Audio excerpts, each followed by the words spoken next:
Je voudrais avoir votre message pour ceux qui soutiennent la thèse selon laquelle les sommets Europe-Afrique, c'est pour balkaniser la République démocratique du Congo.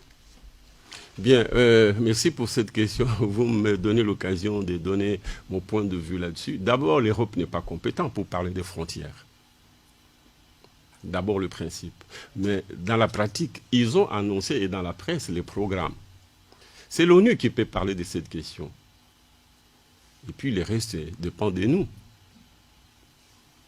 Le reste dépend de nous. On va balkaniser. Moi, ce dont j'ai peur, c'est l'implosion du Congo, du fait de nos contradictions, plus que l'explosion à partir d'un pays voisin, que de ce pays qui peut occuper le Congo aujourd'hui.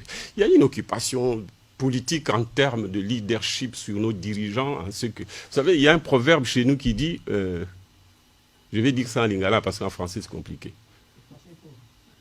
Ceux qui moi na soso à tout ici sans nzungu, moi na soso un petit poussin dans une grosse assiette, vous le mettez pour une grosse marmite, voilà. Donc vous sentez. Nzungu et tout dit c'est que maman n'a rien assez.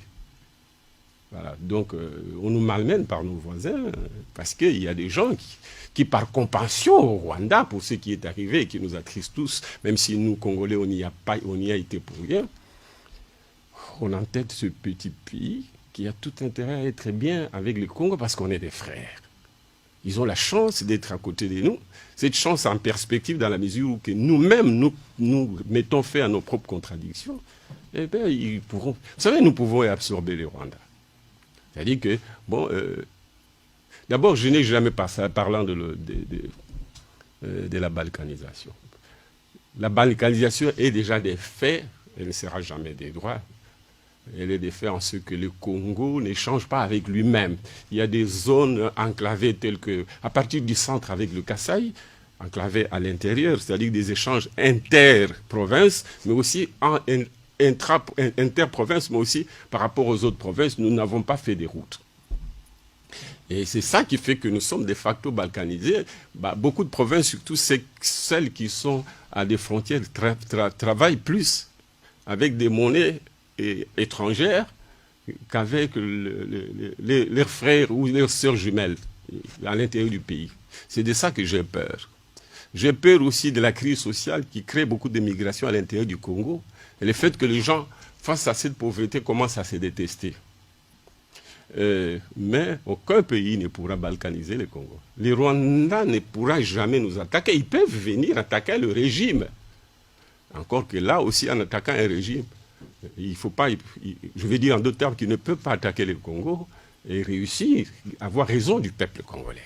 Ils peuvent avoir raison du régime. Mais ces régimes, pour le faire tomber, ça doit être avec l'accord des Congolais. Vous voyez comment ça s'est passé avec les impairs?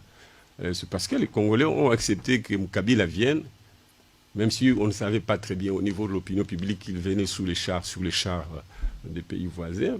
À ce moment-là, ils peuvent entrer, mais jamais pour occuper physiquement le Congo, parce que les Rwandais sont 12 millions, même s'ils entraient tous. Ils vont se perdre dans nos forêts. Ils vont se perdre. 12 millions, on va les absorber. Ils peuvent vider le Congo, encore qu'à ce moment-là, nous serons obligés nous-mêmes d'aller habiter là-bas.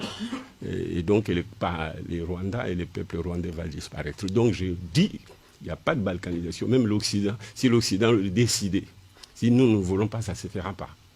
Pour balkaniser le Congo, avec d'autres puissances qui viennent se diviser le Congo et se partager. Je n'y crois pas personnellement. Peut-être que je suis naïf. Tant mieux pour moi d'ailleurs, je préfère être naïf pour avoir encore de l'espoir. Donc, je leur dis de ne pas s'inquiéter. Et ceux qui souhaitent cette balkanisation en diffusant une telle information, je leur dis de ne pas compter sur le peuple congolais.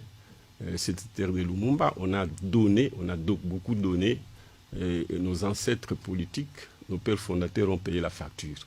Il n'y aura pas de balkanisation du Congo, peut-être implosion entre nous, mais nous finirons par trouver la solution.